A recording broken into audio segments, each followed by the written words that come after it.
Bogus औषधं जप्त, केमिकलनं पिकवलेले आंबे नष्ट, खराब दूध बनवणारे कारखाने सील ठोकलं, असा हा कारवायांचा धडाका सुरू केलाय IAS तुकाराम मुंडेंनी. आपल्या 21 वर्षांच्या कारकिर्दीत 25 वेळा बदली झालेल्या तुकाराम मुंडेंची जेव्हा जेव्हा बदली होते तेव्हा तेव्हा ते नव्या ठिकाणी जाऊन कारवाईचा दणका देतात आणि याचाच प्रत्यय पुन्हा एकदा आलेला आहे. मे 2026च्या शेवटच्या आठवड्यात तुकाराम मुंडेंची राज्याच्या अन्न व औषध प्रशासनाच्या म्हणजेच FDAच्या आयुक्तपदी बदली झाली. त्यांनी पदभार स्वीकारला आणि मी जनतेच्या आरोग्याशी खेळ खपवून घेणार नाही असा थेट इशारा त्यांनी दिलेला आहे आणि त्यानंतर सुरू झाली कारवाईची मालिका. तुकाराम मुंडेंनी अगदी काही दिवसांमध्येच अन्न व औषध प्रशासनात बदली झाल्यानंतर राज्यातल्या जवळपास भेसळखोर, गुटखा माफिया आणि बनावट औषध उत्पादकांना अशा अनेक लोकांना दणके दिलेत. तुकाराम मुंडेंनी नेमक्या कुठे, किती आणि कशा स्वरूपाच्या कारवाया केलेल्या आहेत सविस्तर समजून घेऊ. नमस्कार, मी सुधीर काकडे, लोकमत मध्ये तुमचं स्वागत आहे. गुटखा आणि प्रतिबंधित पदार्थांवर सर्जिकल स्ट्राईक.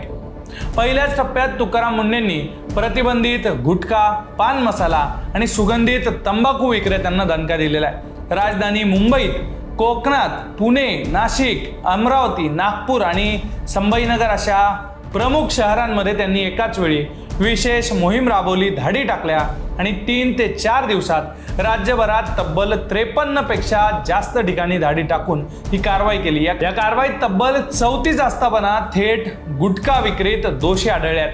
या धडक कारवाईत 25हून अधिक FIR दाखल झालेले आहेत.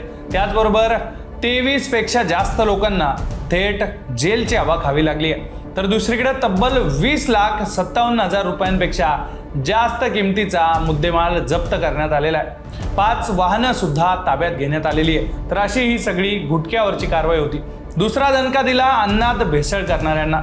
गुटख्यानंतर तुकाराम मुंडेंचा मोर्चा वळला तो आपण रोज खातो त्या अन्नात भेसळ करणाऱ्यांकडे.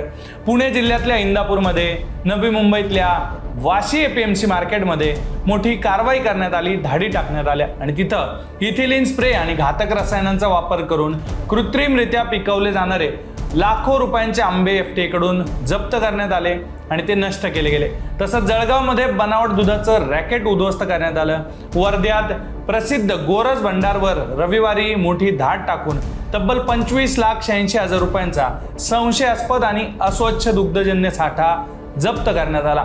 तसंच पुढच्या आदेशांपर्यंत विक्रीवर सुद्धा बंदी घालण्यात आलेली आहे. पुण्यात दौंड तालुक्यात गुळामध्ये भेसळ करणाऱ्या 3 ठिकाणी छापे टाकून 15,000 किलोपेक्षा जास्त साठा जप्त करण्यात आलेला आहे.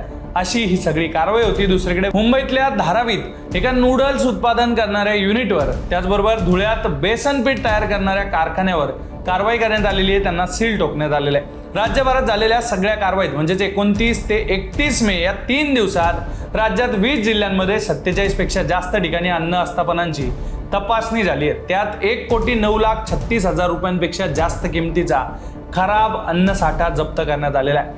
पतंजलीला दणका. तुकाराम मुंडेंच्या या धडाक्यातून मोठे ब्रँड सुद्धा सुटलेले नाहीये. गंभीर आजार बरे करण्याचे खोटे आणि दिशाभूल करणारे दावे करणाऱ्या आयुर्वेदिक कंपन्यांना तुकाराम मुंडेंनी कारवाई केलेली आहे. त्यांना टार्गेट केलेलं आहे. औषधं व जादूचे उपाय कायदा 1954 अंतर्गत ही थेट कारवाई करण्यात आलेली आहे. रामदेव बाबांच्या पतंजली समूहाशी संबंधित दिव्य फार्मसीच्या औषधांवर आणि भ्रम निर्माण करणाऱ्या जाहिरातींवर सुद्धा कारवाई करण्यात आलेली आहे. मुंबई, पुणे आणि नागपूरसह राज्यातल्या 7 विभागांमध्ये 12 आस्थापनांवर एकाच वेळी छापे टाकले गेले.